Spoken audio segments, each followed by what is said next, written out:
So TTD బోర్డుని constitute చేసిన YCP ప్రభుత్వం 2019 నుంచి సంస్కరణల పేరుతోటి అంతకుముందు చాలా తప్పులు జరిగినాయనే వాటితోటి చాలా మార్పులు చేర్పులు పట్టుకొచ్చారు.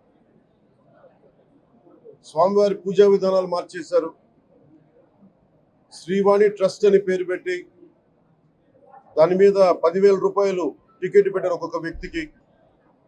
ఒక్కొక్క కుటుంబం వస్తే 5 మంది నలుగురు వస్తే తక్కువ కాకుండా వాళ్ళకి 50,000 రూపాయలు వసూలు చేసి టికెట్ మటుకు బిల్లు మటుకు 500 రూపాయలకి ఇస్తూ ఉండేవాళ్ళు. ఇది నేను చాలాసార్లు నాతో పాటు చాలా మంది భక్తులు ప్రస్తావించారు. చాలా మంది రాజకీయ పార్టీల ప్రతినిధులు దీన్ని ప్రస్తావించారు. అన్ని పార్టీలు ప్రస్తావిస్తూనే ఉన్నాయి, వెలితి చూపుతూనే ఉన్నాయి. కానీ ఏ రోజు కూడా దాన్ని పట్టించుకున్న పాపాన్ని పోలేదు. అలాగే వైసీపీ పాలనలో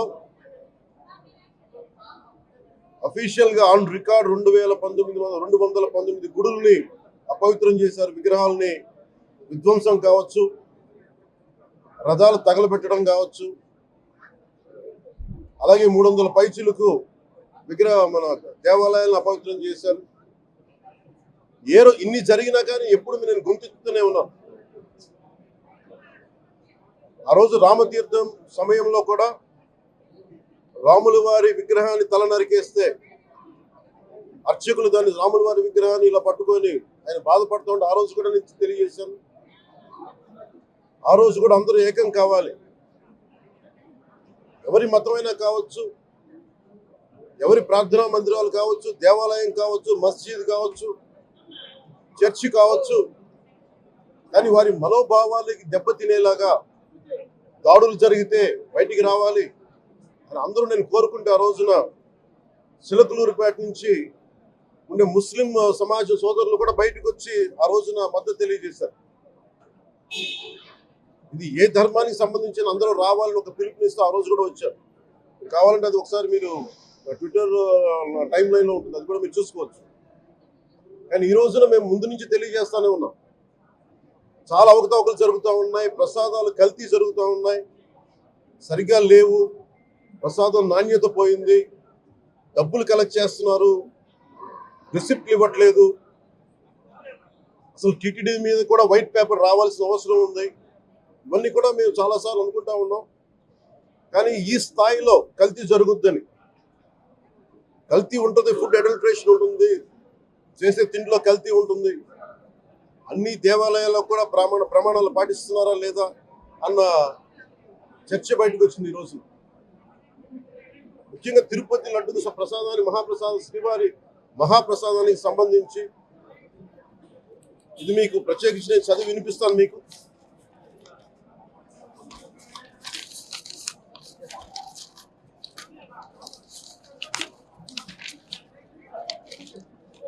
ఈ రిపోర్ట్ ప్రత్యేకించి centre for analysis and learning in livestock and food of the national dairy development board వారికి శాంపుల్స్ పంపిస్తే ఇది వాళ్ళు తెలియజేసింది స్టాండర్డ్ వాల్యూ లిమిట్స్ ఎలా ఉండాలి అని వాళ్ళు చెప్పారు. ఏం చెప్పారంటే pure milk fat shall have a reading between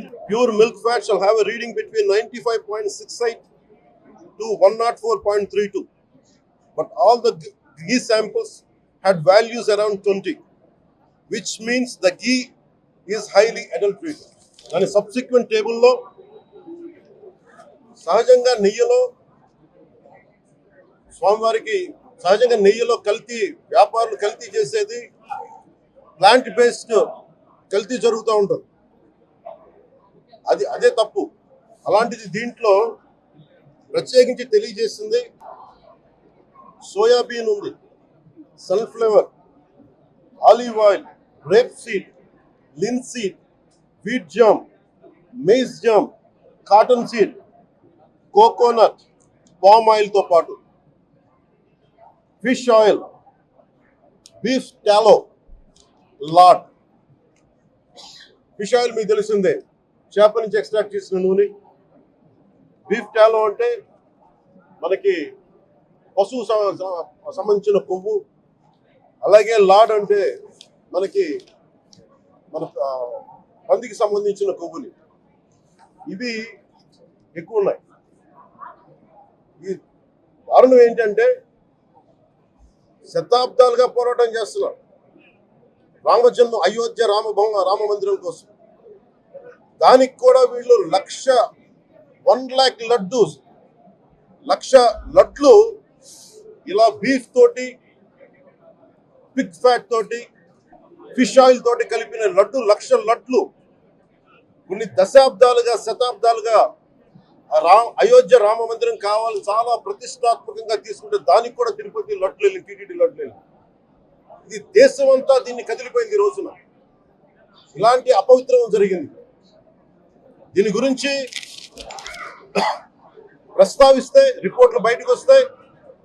YCP నాయకత్వం కానీ ఇది రాజకీయ లబ్ధి కోసం చేస్తున్నారని ఒక మాట మాట్లాడుతూ ఉన్నారు. వైసీపీ నాయకులకి కానీ వారి మద్దతుదారులు కానీ నేను మనస్ఫూర్తిగా మీకు తెలియజేస్తున్నా, రామతీర్థం గొడవప్పుడు 219 గుడుల్ని మీరు అపవిత్రం చేసినప్పుడు మీ పాలనలో ఒక సగటు హిందువుగా నేను గొంతెత్తి పోరాటం చేయాలి అంటే రోడ్ల మీదకి ఆ రోజే వచ్చాను, గుర్తుపెట్టుకోండి. ఆ రోజు కూడా రామతీర్థం రాముల వారి విగ్రహాన్ని మీరు నరికేసి అర్చకులు చేతిలో పట్టుకున్నప్పుడు చాలా బాగుంది. కానీ ఆ రోజు కూడా దాన్ని రాజకీయ పరంగా మేము తీసుకెళ్ళా. దోషులకి శిక్ష పడాలి, వీళ్ళెవరో కనుక్కోండి. ఈ రోజు వరకు మీరు పట్టించుకోవాలా. ఇది మేము చెప్తూనే ఉన్నాం. నిజంగా చెయ్యాలంటే ఈ ప్రస్తావన ఎందుకు తీసుకొస్తున్నానంటే సమాజంలో అస్థిరత లేదంటే డిస్హార్మనీ క్రియేట్ చేయడానికి మేము లేవు ఇక్కడ. కానీ తప్పు జరుగుతుంటే, దాడులు జరుగుతూ ఉంటే, అపవిత్రం చేసుకుంటా వెళ్ళిపోతే చూస్తూ ఎవరు కూర్చోం. తప్పు, అది కూడా తప్పు అవుద్ది. ఫండమెంటల్ కాన్స్టిట్యూషనల్ ఫండమెంటల్ ఇది. ప్రతి వ్యక్తికి వారి ధర్మాన్ని ఆచరించే హక్కు ఉంది. ఎవరన్నా వచ్చి ఆ ధర్మాన్ని పాడు చేసే హక్కు ఎవరికి లేదు. ఇట్స్ ఫండమెంటల్ రైట్ ఇది. ఇలాంటి స్థాయిలో ఈ రిపోర్ట్ బయటకు వచ్చినప్పుడు ఏం చెప్పు ఉండాల్సింది గత ముఖ్యమంత్రి గారు? నేను ఏ రోజు కూడా మీరు చూశారు, ఇది ప్రభుత్వం, మన కొత్త ప్రభుత్వంలోకి వచ్చాం. ఇది వెండెట్టా ప్రభుత్వం కాదు, ఇది పగా ప్రతీకారాల ప్రభుత్వం కాదు ఇది. కానీ తప్పు జరుగుతుంటే మటుకు చేతులు కట్టుకొని చూసే ప్రభుత్వం కూడా కాదు. మీకు చాలా పగడ్బందీగా తెలియజేస్తున్నాను విషయం. అలాంటిది ఆ మీద ఎన్నో మాట్లాడినా మేము ఎప్పుడు మాట్లాడలా. రామతీర్థం గురించి జరిగినప్పుడు కూడా మేము మాట్లాడలా. కానీ ఈ రోజున రిపీట్ అయిపోతున్నాయి మిస్టేక్స్. అలవాటు అయిపోయింది, ఆలవాలం అయిపోయింది. ఇంక ఇక్కడితో ఆగాలి. ఇది ఇప్పుడే ఫుల్ స్టాప్ టు దిస్. దీంట్లో ఒకరు నిందించట్లా. టీటీడీ బోర్డు ఉంది, వైసీపీ కాన్స్టిట్యూట్ చేసిన టీటీడీ బోర్డు ఉంది. వైవి సుబ్బారెడ్డి గారు ఉన్నారు టీటీడీ చైర్మన్ గా. టీటీడీ ఈవోగా ధర్మారెడ్డి గారు ఉన్నారు. మళ్ళీ వాళ్ళు కాకుండా కొత్తగా వచ్చారు. ఈ 5 సంవత్సరాలు ఈ బోర్డు ఏం చేస్తా ఉంది? ఈ టీటీడీ బోర్డుని మేము ప్రశ్నిస్తున్నాం. మీరు బయటికి రండి. గత ముఖ్యమంత్రి ఏం చేస్తున్నారు వచ్చినప్పుడు మీరు పంపించండి ల్యాబ్స్ కి. మీకు ఎవరైతే తప్పులు చేశారో వారి మీద మీరు చర్యలు తీసుకోండి చెప్పాలి. కానీ తప్పులు చేసిన వాళ్ళని వెనకేసుకొచ్చే విధానం ఏంటో నాకు అర్థం కావట్లేదు. దాన్ని మార్చుకోవాలి. అంతేగాని మీరు అస్థిరత చేసే ఆలోచన కానే కాదు. ఇదే మీరు ఊహించండి.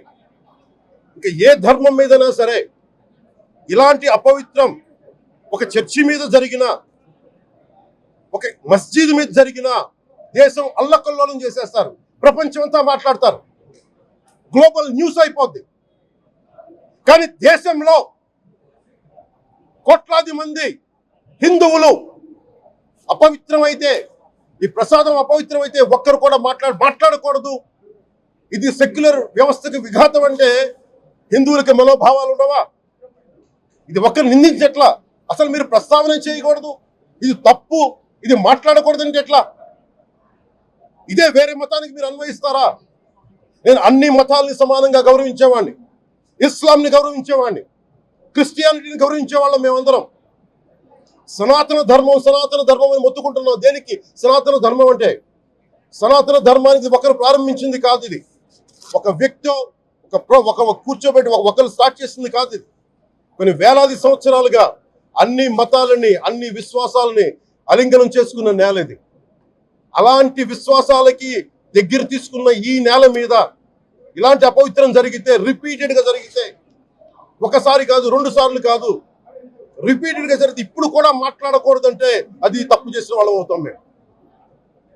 దోషులకి శిక్ష పడాలి. ఫుడ్ అడల్ట్రేషన్ ఇది మేము కాదంటలా. టీటీడీ బోర్డు అప్పుడు టీటీడీ బోర్డు బాధ్యత తీసుకోవాలి. పొలిటికల్గా వచ్చి అలంకారప్రాయంగా ఒక్కొక్కళ్ళు వచ్చేసి దర్శనాలకి టికెట్లు ఇవ్వడానికి మీరు బోర్డు మెంబర్స్ అవ్వలేదు. మీరు ఎవరు చైర్మన్ కానీ ఈవో కానీ. మీరు అక్కడ ధర్మాన్ని పరిరక్షించాలి. మీరు అక్కడ మీ ఇష్టాలకి మీరు కూర్చోబెట్టి మీ ఇష్టాలకి కాంట్రాక్ట్లు ఇచ్చుకోవడానికి మీరు టీటీడీ బోర్డుకి మీరు వెళ్ళలేదు. మీరు అందరూ మీ అందరికీ బాధ్యత ఉంది. మీరు నిర్ణయించుకోవాలి. ఎవరికి కోపాలు రావు, ఎవరికి వేదన రాదు, ఎవరికి బాధలు రావంటే కుదరదు. వస్తాయి బాధలు, వేదన ఉంది, మాట్లాడతాం. మర్చిపోకండి ఎవరు. గత ముఖ్యమంత్రి గారు కూడా నేను చేస్తా ఉన్నాను, జగన్మోహన్ రెడ్డి గారికి కూడా. ఇదే చర్చికి జరిగితే మీరు ఊరుకుంటారా? ఒక మసీదుకి జరిగితే ఊరుకుంటారా? ఒక తిరుమలకి జరిగినప్పుడు ఎందుకు వెనకేసుకొస్తారు? రాకండి. ఏ మతం మీద దాడి జరిగినా సంపూర్ణంగా నాతో సహా మేము ఖండిస్తాం, బయటకు వస్తాం. ఇస్లాం మీద దాడి జరిగితే మేము మాట్లాడతాం. క్రిస్టియానిటీ మీద దాడి జరిగితే మేము మాట్లాడతాం. హిందూ ధర్మం మీద, సనాతన ధర్మం మీద దాడి జరిగితే కూడా నేను మాట్లాడతాను. ఇది మొదటిసారి కాదు, మేమందరం మాట్లాడతాం. ఇది ప్రాథమిక హక్కు. ఇది పరస్పర విశ్వాసాలను గౌరవించుకోవడం చాలా చాలా అవసరం. ఇది అందరికీ తెలియజేస్తున్నాను. ఇది దోషులకి కఠిన శిక్ష పడాలి. అలాగే ముఖ్యమంత్రి గారికి కూడా నేను తెలియజేసుకున్నాను, చంద్రబాబు నాయుడు గారికి కూడా క్యాబినెట్ మీటింగ్ జరగాలి, అసెంబ్లీలో చర్చ జరగాలి. అసలు టీటీడీ ట్రస్ట్లో ఎన్ని అవకతవకలు జరిగినాయి, దీని మీద కూలంకషంగా దీని మీద చర్చలు జరగాలి. అలాగే నిన్న అందరూ మీడియా పెద్దలు కూడా అడుగుతా ఉన్నారు, అధిపతులు, పత్రికాధిపతులు కూడా అడుగుతా ఉన్నారు, మీడియా వారు కూడా అడుగుతున్నారు, దీన్ని సిబిఐకి తీసుకెళ్లాలా లేదా అనేది. అది గౌరవ ముఖ్యమంత్రి గారు నిర్ణయం తీసుకోమని. మీరు ఏ నిర్ణయం తీసుకున్నా క్యాబినెట్ మీ వెనకాల ఉంటుంది, ప్రజలు మీ వెనకే ఉంటారు. ఇది ఇక్కడతో ఆగాలని మనస్ఫూర్తిగా నేను కోరుకుంటున్నాను. అలాగే 40 సంవత్సరాలుగా కర్ణాటకలోని గీ కంపెనీకి ఇస్తూ ఉన్నారు. 15,000 కేజీలు అవసరం అవుతుంది నెయ్యి, మనకి స్వచ్ఛమైన నెయ్యి. అలాంటిది వీళ్ళు 1000 రూపాయలు కొన్నదాన్ని వీళ్ళు 360 రూపాయలకే వస్తుందని చెప్పి ఎవరో మిడిల్ మ్యాన్ వచ్చి చెప్పారు. ఆ మిడిల్ మ్యాన్ ఎవరు? దీని మీద సంతకం పెట్టింది ఎవరు? మీరు 1,00,000 లడ్డూలు మీరు అయోధ్యగా పంపించినప్పుడు మాట్లాడింది ఎవరు? చెక్ చేశారా? క్వాలిటీ చెక్ చేశారా? కోట్లాది మంది భగవంతుణ్ణి విశ్వాసం ప్రకటించే ప్రతి ఒక్కరి ఈ రోజున బాధకు గురయ్యారు. నాకు నిజంగా ఇంకో వేదన కూడా ఉంది. ఇది ఇంకొకరు నిందించట్లా.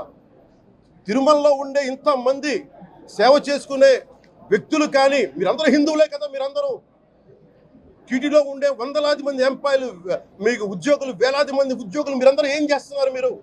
మీరు హిందువులు కాదా? మీరు స్వామివారికి అపవిత్రం జరుగుతూ ఉంటే మీరు కల్తీ నేచరు మీకు తెలిసి కూడా మీరు ఎందుకు కాముకున్నారు? భయపడ్డారా వైసీపీ అంటే? వైవి సుబ్బారెడ్డి గారంటే భయపడ్డారా? ధర్మారెడ్డి గారంటే భయపడ్డారా?